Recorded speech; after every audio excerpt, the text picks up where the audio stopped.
महाराजांची शिवाजी महाराजांची कीर्ती बेफाम होती. महाराजांची कीर्ती बेफाम, भल्या भल्यांना फुटला घाम. त्याला कोण घाली ऐसन, दरबारी पुसती बेगम. बडी बेगम म्हणजे अली आदिलशहाची आई बर का. नजरेत तिच्या अंगार दरबार झाला गपगार. कोणी घेईना पुढाकार, साऱ्यांनीच मानली हार. इतक्यात एक सरदार उठला, बोलला, हम लाएंगे शिवाजी को. अन त्यानं इडा उचलला.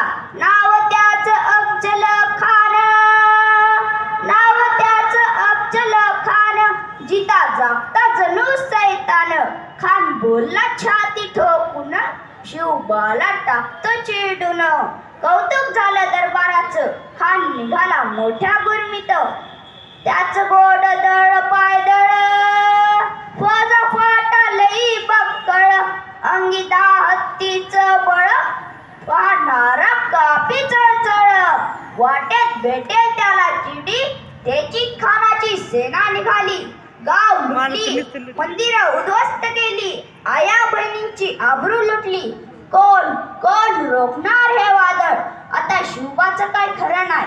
तिकडं निजाम, इकडं मुघल, पलीकडं इंग्रज. जो तो हेच बोलू लागला. राजाची सेना मुठभर, खानाला कसा थोपणार. काय लढावा हुंडर, चिंतेत पंत सरदार.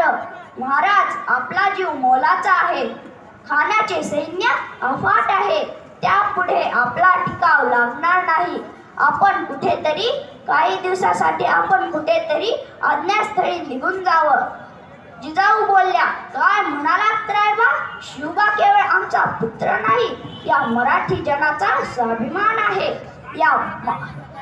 या मातेने आपला पुत्र गमावला तर 72, पण बेहाडपणे पळून जाऊन या मराठी मुलकाचा स्वाभिमान गमावता कामा नये.